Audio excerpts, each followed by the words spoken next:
I took a lot of shit over my miscommunication from last week on this show. Cram, once again, pulling a fast one. And then it turns out that I think the communication error is on your end. Me? Yeah. I was just supposed to dial in. The next thing you know, I'm standing there in my skivvies on the whole show. Oh, so I was supposed to disconnect you? No, but you could have said something like, So hang out with your powerful people. I had no idea Drew was dropping it. I would have bailed, and I would have promoted Drew because more people. Well, that's what I told Drew. I said, Drew. I'm not going to kick you off any show, Drew, and I'm not going to. Well, no, I think but then they came in the principal name off of this show either. But then folks came in for Drew, heard That's me why- and Mark and Mike, and were disappointed. I mean, Drew was here for 2 seconds, and then they were. And then he came back. He came back though, Yeah, for the song, I guess. and so then I asked. Thank God that he had a fresh take on new wave music. Oh, is that a shot fired? You know, the bad thing about always being right is that you're often right about bad things. And I knew when I was gone it would be the Talking Heads. I just had no idea I do want to say that this. Drew Lane would bring the Talking Heads in here. So I had texted him that morning, and I'm like, At least it was the Al Green Talking Heads. Oh, the cover of "Take Me to the River." Yeah. No, what's funny though is I don't know new wave music, so I thought, hey, Drew, do you want to pick a song? And so when I got here, he's like, yeah, I'll come down and introduce it. And I said, what's the song? And as soon as he said what the song was, I couldn't stop laughing. And he's like, why? I said, because ML hates him and Sean loves him, and it's going to be great because you guys will be mad at each other. Well, let me be clear. I do Friction, that's really what he wants, right? I don't hate the Talking Heads. I just find them to be tired and yeah, basically. But if they're good, they're good. I mean, what? I mean, So wait a second. He says he finds them to be tired, and yet the Smiths somehow endure. And also, choose the Sisters of Mercy for a full month. and we didn't. We only did it for 2 weeks because Andy True. Rourke's untimely death threw us off. And so then last week we had the Talking Heads. So I guess that's it for the Sisters of Mercy. Or not. Is you never know. it? You never know. So I went to the show last night. How was it? It was. Let me see. How do I answer that? Fillmore's a great place. It was a terrific crowd. Yeah. Saw a lot of cool people. Was surprised by some of the people I ran into, and was disappointed by the show. I've been waiting years for Andrew Eldritch to come to town, and he's kind of a notoriously dyspeptic gentleman, shall we say? But that's fine. You know, he's great. And it was a good show, but he, over the years, has been criticized for being, not very gracious, for being really cheap. Like Patricia Morrison, who was his bass player for a while, left, and supposedly one of the reasons why was because she was only making something like $300 a gig, and she was kind of the face of the band. Let me ask you this: were your expectations for the show just way too high because you always wanted to see him, and so now it's like it's going to be the greatest show ever? No, and a friend sent me the playlist, so I said that's a pretty good playlist. So this is going to be a good show. But one of the things that older folks like me marvel at is how clear vocals are now, and how the production quality of a live show is you can hear everything. It's really high quality. The vocals were muddy and were underplayed. So, and he is the band. It's his deep voice and his baritone, and it was kind of hard to hear him at times, and he was a little indistinct. Do you think that's because he was also dyspeptic? No, I'd said it could just be his perspicacity. I don't know what that means. Maybe he just needed to take a dump. What? Well, that's what you do between the set list Clears you up. and then the encore. the encore, right? But It's a quick dump. and then he has he does all the music, and he hires a band to tour. No saxophone player. There's a couple tunes with horns, so he didn't just get somebody locally. So to that come. show you saw sounds sort of like your recap of the show. So right specific to That was and just cheap. the group of people that went to the show. But then he also has, some songs that have just amazing vocals, backup singers, We'll take your word for it. all recorded. no one live. So he Kind didn't of regret I asked how the show. he didn't hire some local people to Kind play, of. which I think plays into how he's kind of cranky and he's kind of cheap. And then I think at some point he You think never. I'd learn that an answer is Mike going does sound pretty clear. Speaking of clarity, he sounds pretty clear for being in Glasgow. Well, this is. I know. We thought you You were asked going to about be. the show. This is the review. So I didn't know. I didn't expect it to be 6 minutes We long. wanted the Metro Times, one paragraph review. Yeah, the Twitter review, the blurb, 140 characters. How do you do Twitter, by the way? poor Eli. Is every tweet you do a thread? One of 8. I have to write them in reverse order. Exactly. No. So okay, I Brevity is got to not wrap your this up strong because this suit. is this No, is you important. you don't have to wrap it up. No one cares anymore. I retract my question. Oh, he wishes he were in Edinburgh. Look how sad he is. Caligon, take me away. So the show was underwhelming. He didn't talk to the crowd at all. Didn't introduce the What did I band. do? And then near the end of the show, I think somebody yelled Detroit, and he just said like, "I know where I am." Oh, what a dick. Yeah. So, but it was a good show, and it was a great Yeah, sounds like it. scene. It does. But in a way, he was as advertised. He was really A dick. not a pleasant fellow. Or dyspeptic, but it was as really good. Mike would say. That's right. He was very good. It was fun. All right. Cyrus. Yeah, that's it. On to Glasgow. No, we're not going to Glasgow. On to Where are you going? Edinburgh. Are you going to Ireland too? No, Just Scotland? just Scotland. Just the old sod. So we'll be going there this week for 2 weeks. So 25th anniversary. Congratulations. Just the two of you? No, we're taking What the are you girls. trying to case his joint or put so much information out there that I don't want people to know when I'm out of town? Yeah, I should just let people know who have any notions. First of all, we My don't have. keypad entry number is Yeah. 553. Yeah, it's like every password in the world, 1, 2, 3, 4. We don't have any shit worth stealing. That's the truth. But we will still have 4 dogs in the house and somebody staying there while we're gone. So don't. Oh, really? Don't try and boost our gear. Oh. Yeah. That'll be a nice getaway for you, Sean, watching his house. Where's his house? Oh, my Lord. It's following the it's conversation. in close proximity to Grosse Pointe. I'm led to believe. Some may even think it's within. Oh, you mean city your house? limits. So- Your house in Michigan. I see. It's part of the empire. Yeah, it's the county seat. Mark's over here falling asleep. No. I'm listening. Well, while people are wondering what we're doing here, we're here partly because of the generosity of some folks, including David Hall, Hall Financially. Will tell you how he can help you make some money, save some money, buy some stuff. Because it's springtime. Oh. And it's the buying season right now. we're gonna spring right I in. figure might as well, yeah. Yeah, no, let's do it. Do it. You got to get them on the top right off the bat, right? Home inventory. I would wait to hear how David Hall can help me because I know it's worth the wait. But Honestly, yes, you're right. There are so many ways that he can help you. Call 866. Shall we count them? If you want. Okay. 866-CALL-HALL or go to our website, mlsolodetroit.com. There's a little link there to click on Hall Financial and callhallfirst.com. And the reason you want to do it is you can get money out of your house. That's one. Oh, boy. Now I got to come up with all the reasons. You can refinance. That's 2. Can refinance. Or if you're a new homeowner, they now have the 1% down program. That's for 3. $4,000 in forgivable down payment assistance. They can bundle loans. That's 4. Lots of things they can do.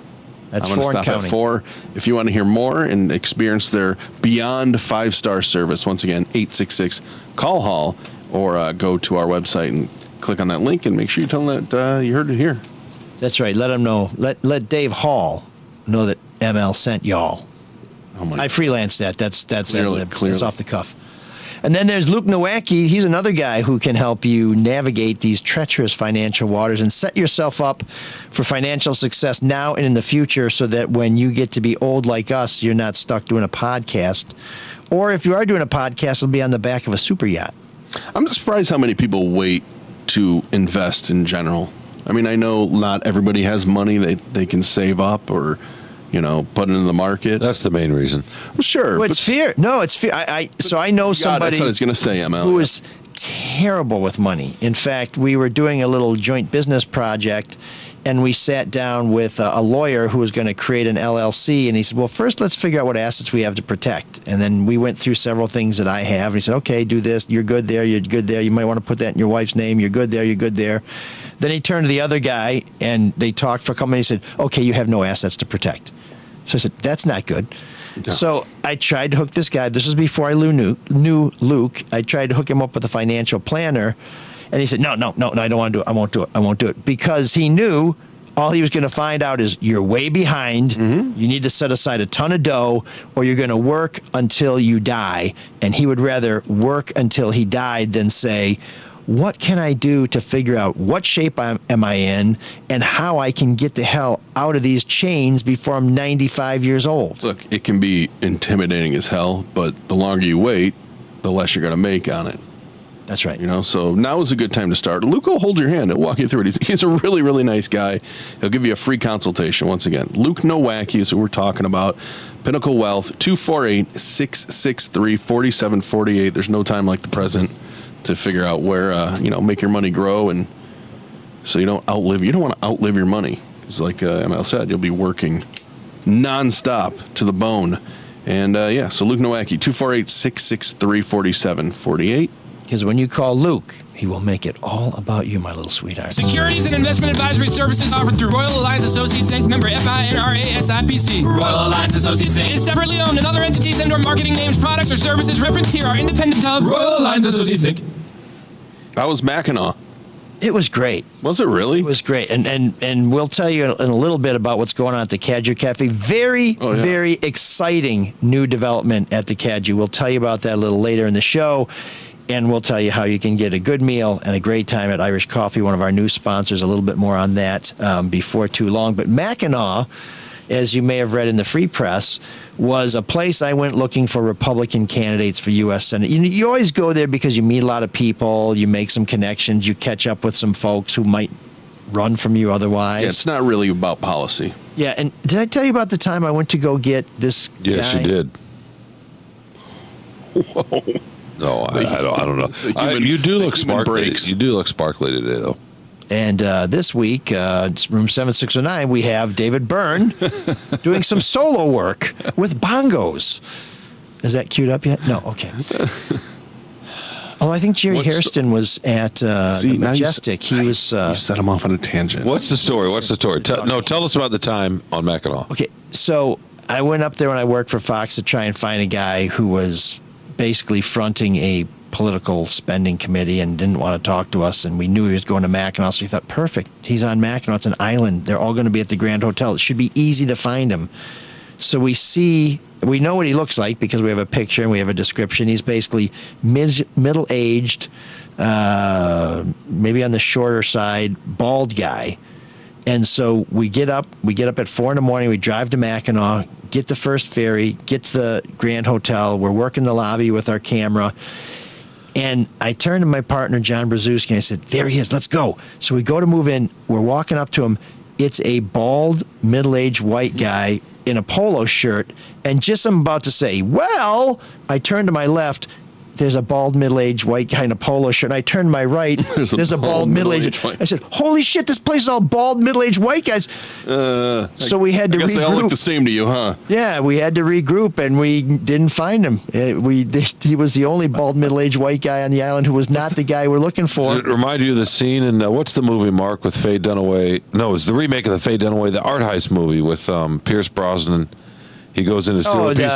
The Eddie Crown affair. Thomas Crown affair. He goes into to steal the piece of art. He has everybody dress up in the same overcoat and bolo hat and with a photo of it, of the same. It was a little meta thing there, but yeah. Yeah, no, that was. We ended up getting him outside the Townsend Hotel later, but that's the way it goes. That just shows that the Mackinac Policy Conference is it's not reality. It's not real. There's no policy going on there. And as you wrote in your column, it's all about anointing whoever's going to run next. Well, there is some policy, and some things get rolled out and trying to see for the purpose of getting elected. Well, but there's also govern. things like the mayor announced his plan to try and change the way property taxes are done in Detroit. Yeah, won't happen. So that's kind of to gauge the crowd. But a guy like Duggan, he kind of knows where things are headed before he I don't think he floats many trial balloons. It hasn't been floating privately for a long time. I finally figured it out, Mike. Your hair's growing out a little bit. It makes you a little softer. Yeah, that's why you look so nice today. Are you trying to send him on another tangent? So thought we kind of had a little momentum there. Sean, do you not have any opinion on the Mackinac Policy Conference, or does that just not enter your realm? It's just the way business has been done for 200 and whatever years. Yeah, but that doesn't mean it's right. No, but it's just how business is done. It's not right or wrong. It's just our system. It's, people line each other's pockets, and that's how it goes.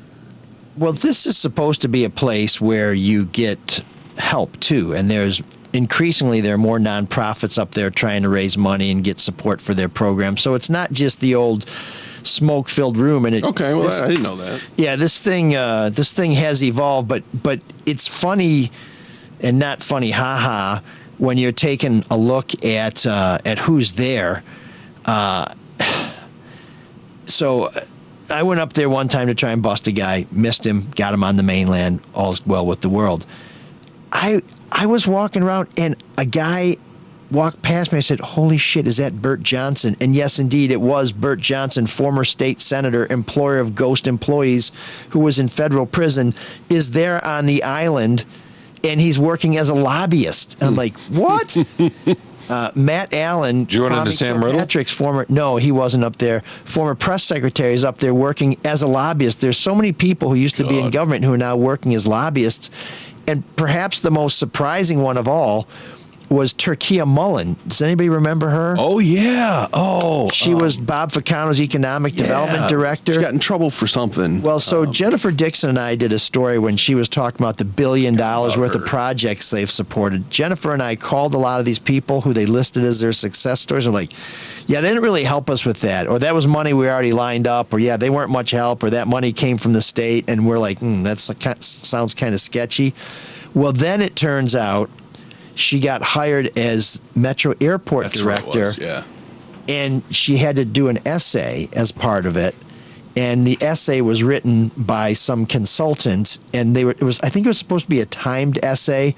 And basically, she went in there with the essay in her pocket and dropped it and got the job. It was something like $275,000 a year. And I think this is where she went from the Economic Development Corporation, just as kind of a soft landing. And the whole thing was exposed as a scam that the fix was in, and she ended up having to resign. But she's up there working as a lobbyist.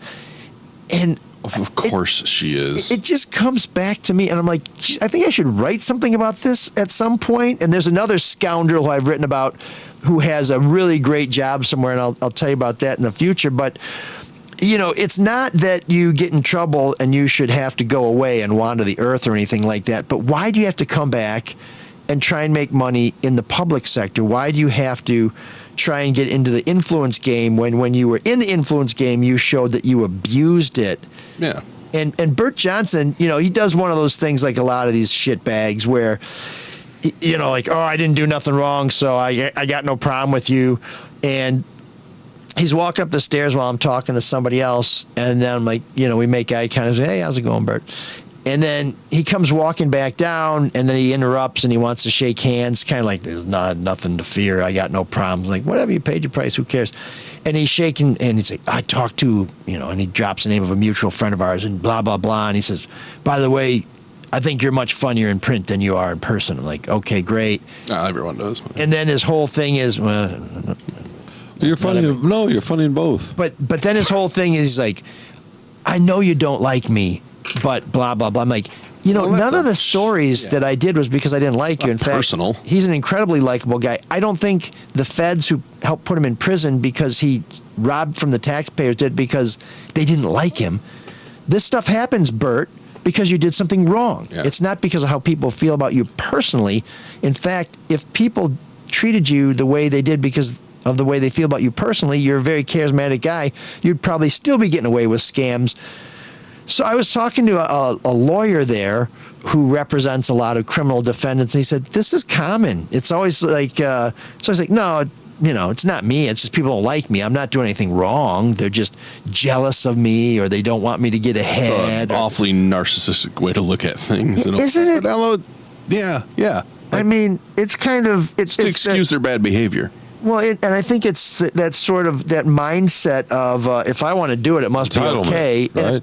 I think that's a fair way to put it, but it's more than that. There's a sociopathic tendency there where if I want to do it, it must be okay. And if people don't want me to do it, it's not because there are rules, it's because they don't like me. That's funny. I had not heard the name Turkia Mullen in such a long time. And of course, she's out there. And now you have. Well, and I'm looking at her LinkedIn profile, and she has the Detroit, Metro airport on there. September 2011 to October 2011. 2 months. And yet there's just a list of all these great things she did there. I'm like, I would maybe 2 months. I would almost maybe keep that off because I thought it led to an FBI investigation, which she was cleared. But a judge then ruled out all her sweetheart. I think she had lifetime severance of $200,000. Like that got thrown out. Can you believe that airport's 22 years old? Yeah, I can. Really? Yeah, Because when you go in it, it's still because they as built it. They built it sparkly before as ever. They built it before September 11th, thinking people would go in and use all those shops. And then that's right. Then September 11th happened, and now you have to have a ticket to go in there and use all those shops. Yeah, they're like, it was almost Yeah. like a mall. Very but- the timing was just terrible for that airport. Well, it doesn't help that the restaurants are And I'm talking about the subpar. talking about the McNamara terminal. That's one of the best terminals in the country. Yeah, I don't know why it's, It's fantastic. named after McNamara. Well, it may be It's a whole okay. nother You show. can quibble with that, but Well, I at mean, least he was around when they built it. you were just there the other day, Mike. The Warren Evans terminal. What did he do to help get that built? I mean, the ego on these guys is unbelievable. That just shows the machine, though, right? Of McNamara.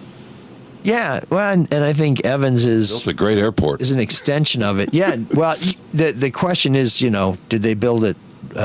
Sean, you don't the strike best me as the price. kind of guy that keeps his head down and just lets all you're fine with the corruption going on. all No, over it's the not, it's not that. It's just that, and you know what? It's not just me. I mean, the McNamara terminal routinely gets rated as one of the best 2 or 3 in the country I every know year. it. The only reason it's not the best is because the food sucks. I understand that, but That's always the same. It's the same complaint every year. The food sucks. but Isn't when that you funny? go there, don't you shake your head at who it's named after, or does that I don't just, you care about that. I go in and That's fine. I see all the light and all the windows and the architects and the people that built that. Okay. I focus on the 5,000 people that built the fucking thing as opposed to the guy that is named after, right? That's kind of the point.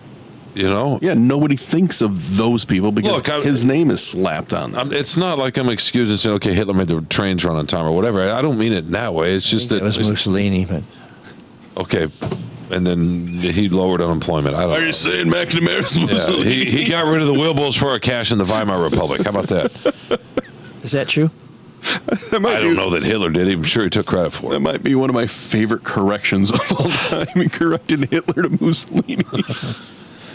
We got to we need to get a guest. You can do. I think when we're left to our own devices, things go very badly bad. You can do. If only Mussolini was producing this show, we'd start on time. Things can be. You can have different things, right? You can have the same thing and have different feelings about it. No, and I it understand can be good that. and, All I said is I'm surprised that I would think you're that kind of guy that would be shaking your hand at powerful people make money building that airport that probably shouldn't have, or made a percentage of money that Yeah. probably shouldn't have? Yes. Is there an airport in this country where that was not true? Probably not. Yeah, but that doesn't make it right. But why not can't saying you it have a makes it cool right. name? Like. Like Detroit Airport. Oh no! I mean, Joe Louis. Is St. Louis the gateway or something? I mean, those airports that has a name that says something like, America on Like Wheels Airport, Love Field. or It's probably named after someone, isn't it? Although that's the secondary airport. That's where Southwest flies. Dallas's main airport is just DFW. How about that? How about DTW? Yeah.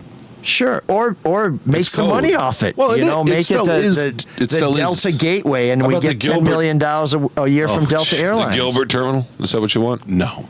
If he's willing to pay for it. I mean, the thing about McNamara and Evans, that these are on a national scale, very, very obscure mid-level apparat. Well, they're not apparatchiks, but they're politicos, and they mean nothing to anybody who's coming here. I think it would be nice that if I was going to Seattle, I would be going to I don't know, Space Needle Airport. It's SeaTac. Well, SeaTac, What was that's kinda Kennedy? nice. It's What was kinda Kennedy catchy. named before? Wait a sec. JFK. Cape Canaveral? It is still DTW. It's still Idlewild? Detroit That's Wing. the code. Yeah. But Idlewild. Yeah. And the it- terminal, cool name. the terminals. Who are- knows who LaGuardia was outside of Former mayor. Queens? Yeah. Yeah. Well, Well, I think, New I York think is a straight little people different. know who he is too, but I don't know why you're kind of taken us there. But a lot of people know Fiora de LaGuardia. Yeah. His name was, but Fiora. But yeah, Yeah, it should be something. Why not make it Big Apple Airport? Like a lot of people know the Sisters of Mercy, I guess. Motown Airport. Or Well, cool terminal. people. Cool people do. Anyway. I don't necessarily know about cool. Poser people, maybe? I'm not saying I'm one of them, but there were a lot of cool people there last night. But I'm glad you brought it I back guess to the it's, Sisters of Mercy. it's relative. It's relative, 'Cause, right? Your definition of cool is relative. Like you were talking about Ted Lasso Yes. earlier. Is that cool? Is that a cool show? No. It's great. It's a What? great show. I don't know if it's cool. I didn't even realize that it was back. I could do a segue? because Yeah. there was so much. Well, I mean, when you say, "Here's how I sawed the woman in half," it's not magic anymore. But yes, that was seamless until you pointed. You can't even see the seam. Look at it. Should have just said "ta-da." Oh, but I don't need that. Or I have a, or you Well, could you have did. just, or you could have just said, "Can I do a segue here?" and then do a I'm segue. gonna Here. segue now. But You want me to announce it before it goes? Just like everything. Like get the ready. question. The Like the love questions. making is about to commence. So Commence is your word. inserts. Commence is your word. prepare to be delighted. But Preparing to board. But there we go. Now we're back to the airport. Shit, Sean, what you save did? us again. Yeah, segue us out of this one. But Ted Lasso, the buzz for the first 2 seasons, it's all anybody talked about. There were magazine articles, the Ted Lasso way. Is this the way we should be going as society? Season 3 comes out, much anticipated. Nothing. It's fallen flat. Yeah. Nothing. I see. I liked season 3, and it wrapped up in a nice little bow, which just a lot of shows don't wrap up. You know, a lot of times they just get canceled and it's open ended. Did Ted end up being CEO of Waystar Royco? Oh my God! Spoiler alert. Did he end up did he beat Roman and Kendall and Shiv in the FA Cup?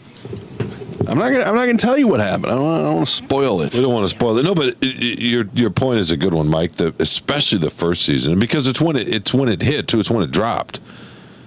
We were in the middle of a pandemic, or the beginning of a pandemic. I'm trying to remember exactly the timing on that in terms of the months, but it was a phenomenon, right? In a way, very, very few shows have been over the last 20 years. But because he was a different. And it captured, it was at the right time, too. I think that show would have felt right at any time, but because of the time it dropped, it had, I think, an even larger audience because we were captives to some degree, and we were all desperate for something to watch, and then we find something to watch that we can kind of hang on to collectively, and I think that made a difference and made it even more, it sort of fed itself. That's funny you say that. I kind of bummed out that we don't have, and we've talked about it before, but these collective experiences, you know, like everybody watched, Dallas, right? Or MASH, the Yeah. finale. Like, that's not going to And happen. everybody hated the last episode of Seinfeld, so that was a shared experience. You know what? Is that still the most watched TV show in history, non-sports show? What, the Seinfeld Seinfeld finale? finale? For some, I thought share-wise it was MASH because there were like 2 channels then. Maybe it was, but I saw some ridiculous in the number, Dumont. like 90 million people or some Yeah. ridiculous amount of people watched the last Seinfeld. But I can't tell you how many times people are like, "Hey, have you seen this show?" And I know. Well, Succession is a prime example. But the numbers of that, you see the numbers of that? Very few people have actually watched it. That has a social media power that far outweighs its actual numbers of the people who watch it. Yeah, somebody made a joke the other day about the Succession finale that said, "We know 2 million people watched it because 2 million people have tweeted that I just watched it." So that's their real measurement. It's almost like so. Back to Sisters of Mercy. One of the people I went to. I'm blaming you for that, Sean. One of the people I went Can to you the find Sisters them of at Mercy McNamara, do you with think? Do they have a record shop in there? 30 years ago. No, yeah, 30 years ago. We used to hang out in a lot of clubs and stuff like that, and kind of goth scene, alternative music, whatever. And we went to a party, and it was like a really like cool kind of out there party. And a couple of guys at the party were talking about a band called Test Department. And my friend and I, who were not quite into that particular music scene at the time, by the end of the night, we had sort of figured out that Test Department wasn't really a band. It's just one of those things to figure out who knows what's what. And if you said, "Oh yeah, I've got their album," we had a feeling they come say, "There's no Test Department." And the final episode of Succession kind of feels like Test Department. There really is a Test Department, but you have to be really into it to know it and to talk about it and be obsessed about it. And it's almost like a status thing. It's like, oh, I was watching Succession before anybody else was. That's what's weird about it. We don't have shows like that. I think the last one was probably Game of Thrones, and that only did 14 million. Or I 15. That's a remember- lot bigger than Succession. What did Lasso do its first couple of seasons? That's a great question. I have no idea. But then once again, that had a buzz. But a lot of people, it's so fragmented now of where people watch things that nobody wants to have 30 subscriptions. And Well, I Apple also may have really pushed it out too, because that was the first big show on that new channel. But the Well, other that shows, and the Jennifer Morning Aniston show, show. Yeah. the morning show. It's Yeah. very good. It's a but really I good remember show. people getting really into True Blood before, and then of course Breaking Bad, and But Lasso had more of a broad appeal, don't you think, in some ways? Although the beginning of this season, I saw a lot of people complaining that it had gone too woke. How? Ted Lasso too woke. I thought it started woke. You got a coach who wants to and hug then there was a people. pushback saying, "Woody, have you not been watching the show? It's been woke from the start." I mean, cares I anyway wouldn't if necessarily it makes say you woke, mad? but I mean, he was sensitive. He was the new age coach, right? He wants to give you a hug, and if we win, whatever. But I love you as a person, and you know. And I'll eat your food no matter how spicy it is.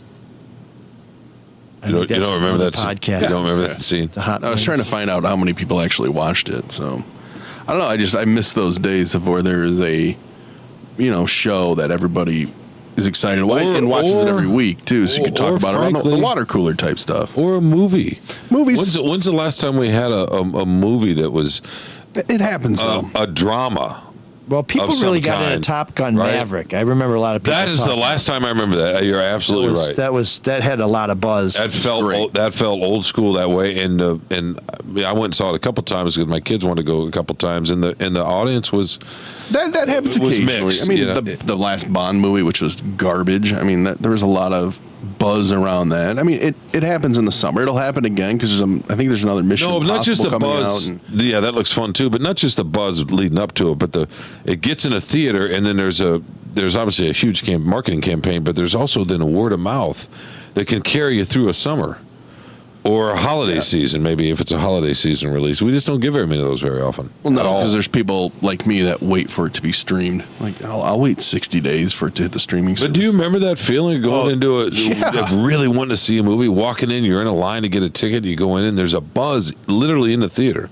Yeah. I think the Star Wars movies were the last series to do that. The first of the last remake, the Force Awakens. Yes. That probably had that. There was some bad. What about a I- drama though? What about an my- actual story? Like They don't make dramas anymore. you know, It's all like superhero. terms of. movies. When's the last time we had something like Terms of Endearment? Oh my God. I know it's a God. I love you. There's one. long time ago. That was a bad joke. My point being, everything is so fragmented now. Everything, and not just culture, right? Yeah, it is. I mean, there was almost only room for one big thing at a time, and I think the show that I hearken back to as having that same sort of boutique feel as of Succession, where it's really cool, but you have to. It's not for everybody, but it's for me and my cool friends. Had to be Twin Peaks, because I remember when that Yeah, came it was a on. great show. People Oh. were going crazy about that. I thought you were shit. more of a Northern Exposure guy. I No. thought you were going to say that show I just think is adorable and Severance. Severance. Oh, I am. I have that on my mark list. Which is Severance? My son Another watched that Apple. too. Loved it. It's one of my favorite shows. Is that recently? Is that the one with Adam Scott Yeah, and Christopher Walken? What's the other HBO show you loved? Apocalyptic with Mackenzie Davis. Station 11? Yeah, No, yeah. yeah. Dude, I watch too much TV, period. What's going on with You know Beef? why? I watch so much TV in hopes of having someone to talk to about shows. And we then were just talking. Everybody asks me about Succession. Pre-show today. We were just talking about Ted Lasso. We were, And yeah. you actually liked the season 3, but to Mike's point, it did fall. It's I don't know what the audience is this year, but this season, right, Mike? But it's not. I haven't There's seen no it. buzz at all. I want to see it, but it's like they rolled it out, and then you wonder, did they ever put any episodes on? It's like, yeah, actually, the season just ended. I'm like, holy crap, I missed it. Whereas I will say with Succession, this is the first show in ages where I have waited for a new episode to come out and been like eager to watch it, because I'm like, Mark, I'll wait for them all to come out and I'll just do just a blast where I'm like reading a book. And this one, I was waiting each week for the episode, and then I would listen to a couple podcasts about it, where one of them was official, so they'd have insiders talk about it, and the other one was just a fan-based one, and they'd have a discussion.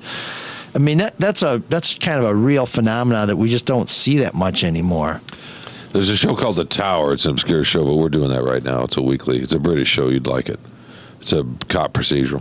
I found an answer here. So Ted Lasso season 3 premiere was their Apple TV Plus's series high for a debut, and it drew more viewers for an episode of a show on the platform in more than a year. How many people do you think watched? 6. No, seriously, how many? 6 million? Yeah.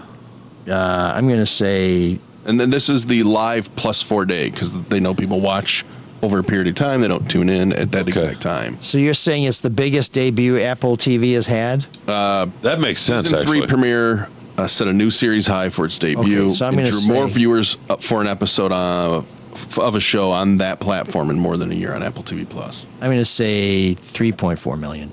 870,000. What? Exactly. It's I was going to say 1.4 million, but that sounded way low if it was the biggest ever. that's in 4 days too. What about Slow Horses?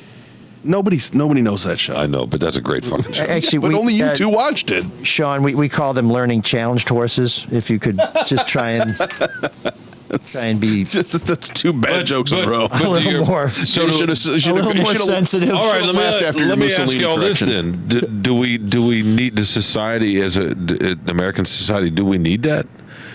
Oh, are we really I mean, what's the cost of not having water cooler? Yeah. We don't have water coolers anymore, but Well, it's Twitter now.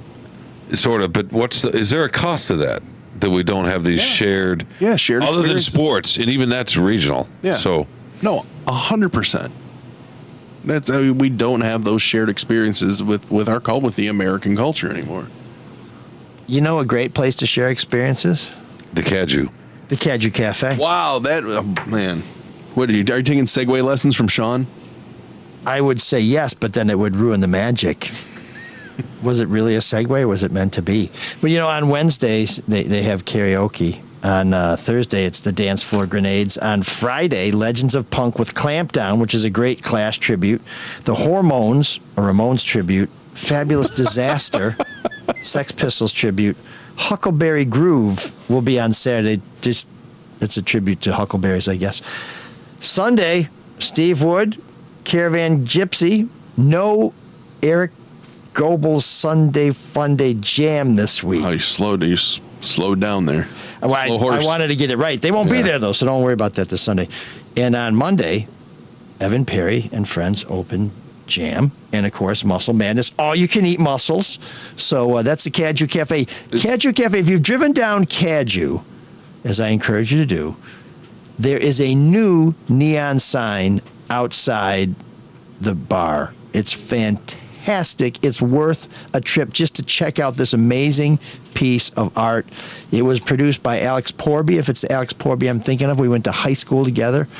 Fantastic, gorgeous addition to our beautiful East Side streetscape. So the Caju Cafe, always something going on inside. Great food, great music, outdoor music, fantastic. The garage bar is open, so to find out what's going on, or when I get back from Scotland to talk about my trip, you will find me at the Caju Cafe. That's When's CajuCafe.com. When's Test Department play? Sorry, bad joke. No, it's I don't know if you're cool enough to share. know. Yeah, they don't like anybody to know about their shows. It's one skinny guy in a black raincoat smoking. In hopes of not getting fully derailed, and before we do Geek of the Week, I do want to go back and ask you another question, much to Sean's chagrin, about the Mackinac Policy Conference regarding your column, right? And your column was mainly about where is the Republican candidate for U.S. Senate?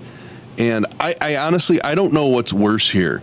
The fact that there's no name being pushed forward for the Republican candidate for U.S. Senate, or the fact that the Democrats have already anointed Slotkin to be the person to run. Well, before we get to that, I have to tell you, Lawrence Max says, I wait for podcasts. Solar Detroit. Yeah, right. Good man, Lawrence. Good man. Appreciate it.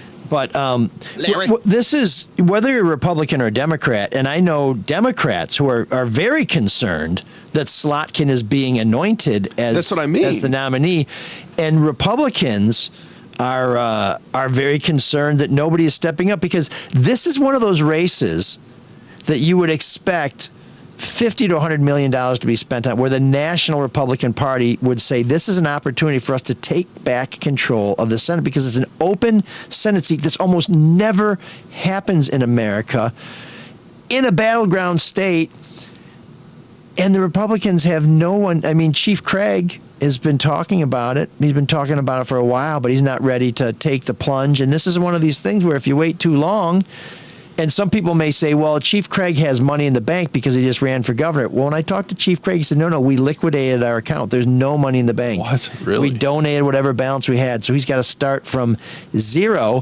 which also means building an organization, because he can't rely on the organization he had before, because they're the ones who screwed him by turning in those bogus petitions. So, yeah, no, this is... And you know who's concerned more than anybody else? Who? The TV stations.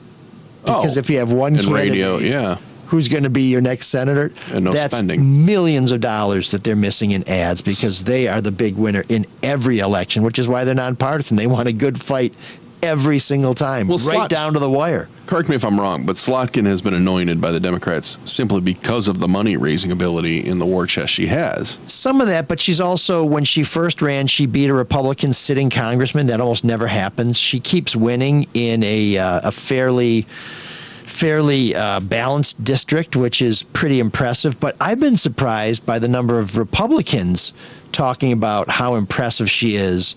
What? Really? Oh, yeah. Well, certainly not publicly. Well, I think she's also middle of the road. She's one of those people who said, I won't vote for Pelosi for speaker again. And she kind of tries to trod that line right down the middle. Am I being too cynical for thinking that, well, the Democrat, they're just looking at how much money it is and not all that stuff? No, that's a big part of it, and that's one thing Republicans were known for, is basically trying to steer a candidate to the nomination, as opposed to Democrats who tend to just gouge the shit out of each other and damage their nominee until they get to the contest, the big show, and then they're damaged goods. So it's very strange, and it's a big prize, and it's winnable because... And this is something I didn't get into too much depth with in the column, although I mentioned it, but you're probably going to have Donald Trump at the top of the ticket in Michigan. And unlike the gubernatorial election, where the gubernatorial candidate was at the top of the ticket, didn't have much money, didn't have much of a passionate support base, you're going to have somebody at the top of the Republican ticket who is going to have a lot of charisma, a lot of money, a lot of support. And you're going to, and whether it's DeSantis or whether it is Trump or whether it's Tim Scott or Nikki Haley or you name it, you're also guaranteed you're going to have somebody at the top of the Democratic ticket that nobody likes. Yeah, no one's excited about. I mean, even Democrats are like, Joe Biden. Can't we get somebody else? I remember being young and dumb and thinking like, oh, it's about people vote based on policy. It's not. It's people vote on who they're excited about. Yeah, and Joe Biden remembers being young because he went to his folks and check this new shit out I found at school. It's called FIRE. I mean, he's been around forever. The wheel. That's how he got home. They didn't have a bus back then. They just took the wheel. I was really, it kind of pissed me off yesterday seeing there's a clip from Stephen A. Smith talking about how he doesn't want an old president. And he got so much shit for that. And I got to tell you, I think most people don't want someone who's in their 80s or even 70s to be president. So I don't know. Yeah. I don't know where I'm going with that. People were happy to have Reagan when he was an old president. Having said that, I think he was out of office at an age where Joe Biden was first elected. And even though Trump isn't that much younger than Biden, boy, if you put those two together, Trump is just, he's just like a dynamo. He just keeps going. I don't know where he finds that juice.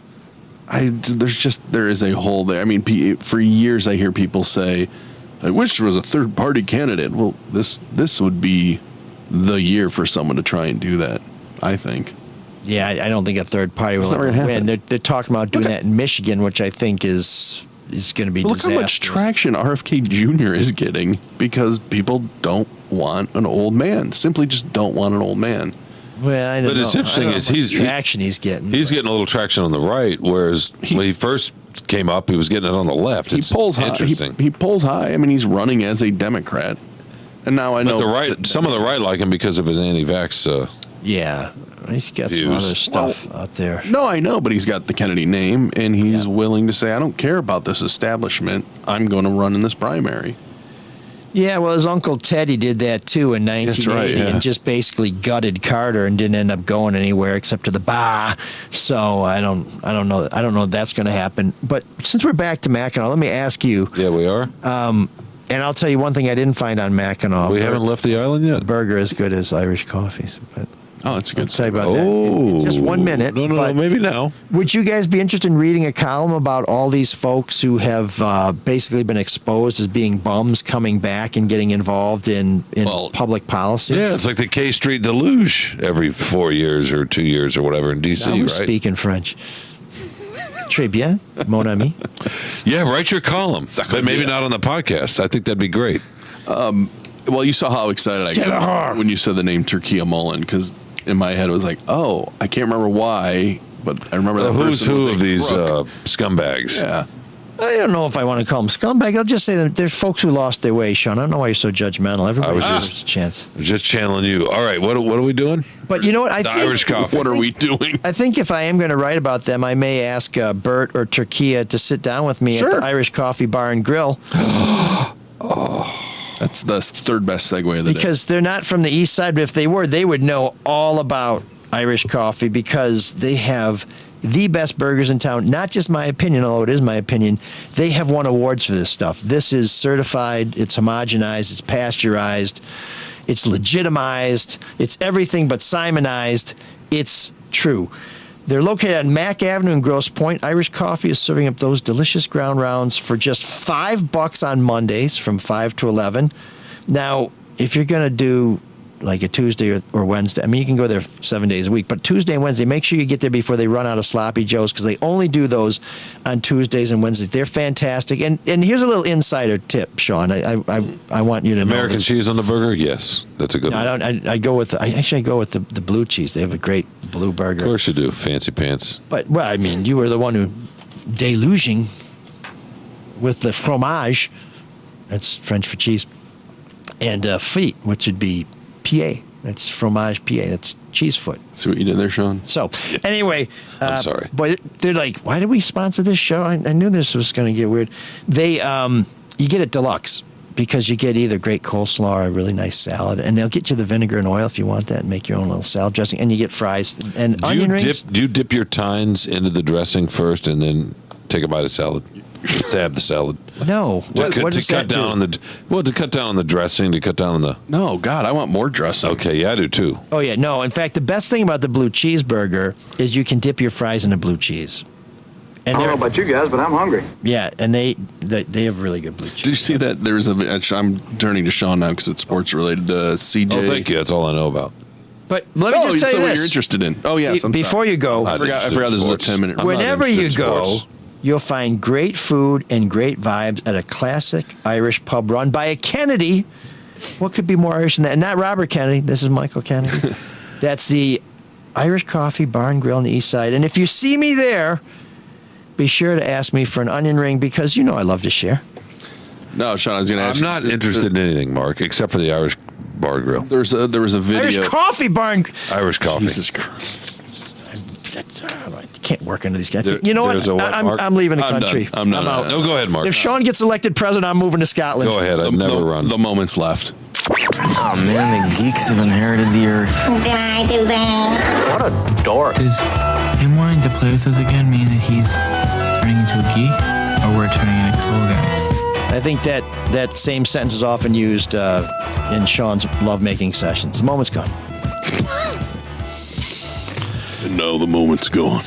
My wallet's gone. The figure. My wallet's gone. What? Sorry, I that's was a just gonna say, Seinfeld. I was just going to point out that the fact that you had to repeat the moment's gone means your moment was gone too for that joke. But you know, that's a nice little tautology there. If they were New Wave, I would try and get Asia in room 7609 for The heat of the moment. heat of the moment. Yeah. Just sing some Triumph in the podcast. Every time I sing Triumph, I lose a very good gig, but I want to, and I like this gig I have now. I'm starting to grow into it. The Geek of the Week this week is a Republican Texas state lawmaker who once proposed banning children from attending drag shows to supposedly shield them from being groomed for abuse. Well, he's resigned after he was found to have engaged in inappropriate sexual conduct with a 19-year-old intern. So that's right. Oh, this guy, yeah. Mr. Family Values Brian Slayton resigned last month while facing mounting calls from the state's Republican Party and conservative groups to step down. They're saying, you say you're a conservative, you can't do this kind of stuff. Get your ass out of here. And I'm sure the Democrats were happy to see him go, too. A state house investigation determined he supplied alcohol to the intern, and another young staffer had sex with the intern after she had become intoxicated, and later showed her a threatening email while saying everything would be fine if she kept quiet about the encounter. He also asked a fellow lawmaker to keep this under his 10-gallon hat. This is one of these things where he resigned but didn't really admit to any wrongdoing, didn't address the allegations, which his attorneys had previously called outrageous and false. Slayton said it had been an honor to serve in the legislature, and he thanked his colleagues, especially the intern coordinator.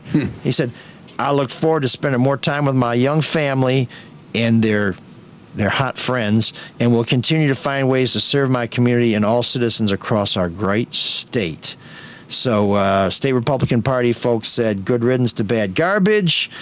And his legislative biography, which I assume is now taken down from the State House, describes him as holding values and principles formed by church and family gatherings. He also has a degree from a Baptist seminary and worked as a youth minister.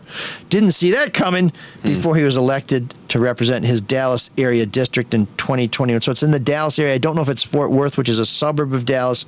They're very close, but it doesn't say here.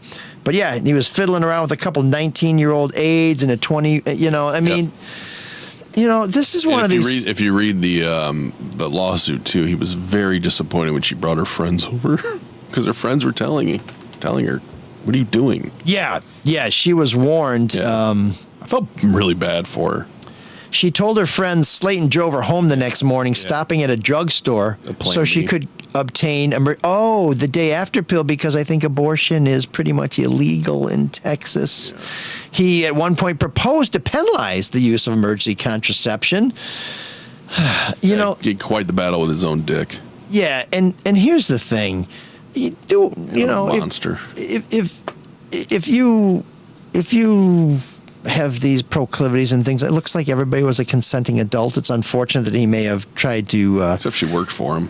There's that, but there's also the intoxication. You're trying to break down somebody's defenses, but maybe a little bit more work on yourself and a little less focus on drag queens would be in order here. But it does seem like people who preach morals tend to do mostly preaching and not much practicing.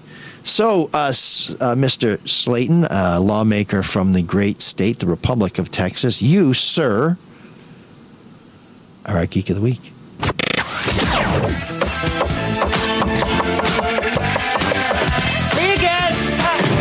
There's an all-night party in room 7609.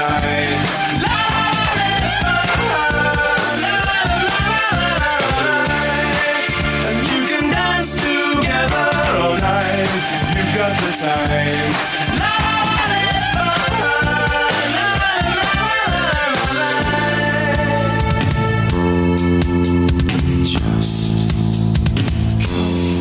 So I utterly failed in my charm campaign. Perhaps it's because I was fighting a battle without the tools that one needs to win a fight based on charm. No, I'm not. Is this room 7609? Because I thought I have a song. What? Oh, usually Sean is room 7609. He knows we're in room 7609 because he's in a room with some porcelain. No, I have a song. I wanted to see what you thought. I feel a setup coming. I just want to say he sent me like 4 songs, and then usually do the second one. This is like 10 minutes ago, so I don't even know what the song is, ML. So We're we're not not going going to to. listen. We're going to listen to like 20 seconds of it, 30 seconds. I just want to see what you think. Is this hearken to your new wave? Oh boy. Why can I not? This couldn't wait till I was in another time zone on another continent with a flagon of mead in front of me. It might have to. Wait a sec. Why? Now nothing's playing. This is why you're supposed to tell me before. Fix the shit. We were just trying to have some fun. I wanted you to hear it, thinking it was going to be your song and see how long it would take, but he couldn't set that up. Wayne Smith says bathroom 7609. He couldn't. Yeah, right. I'd need to do that. He couldn't set that up technically. Well, I don't know the song. I like to know things ahead of time. Here you go. Got it going now. Have you ever heard this, Mike?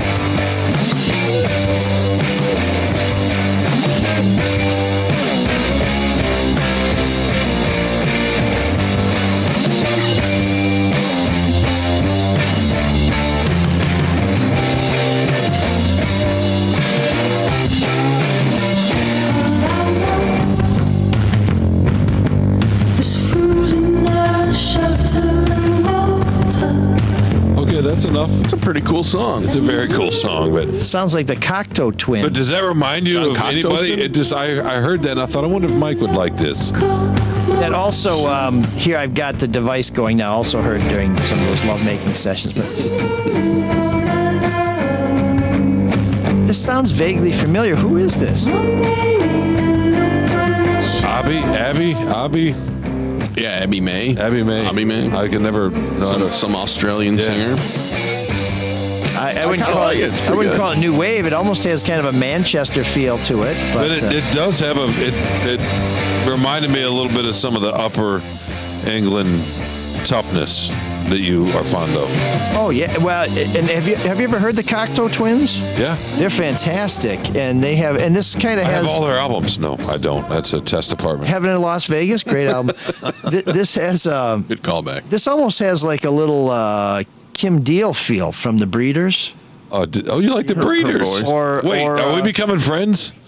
Did that just happen? Did that just happen? The Breeders? You probably You like the Breeders? You probably like Throwing Muses, right? Some hasn't Throwing Muses feel to it? It's been a while. Okay. That also is said often in those intimate sessions, but That's been for decades. but here's something that you rarely hear me say. This is a little tune from the Sisters of Mercy called "I Was Wrong." Oh, wow. Did they play this last night? They did not. Good.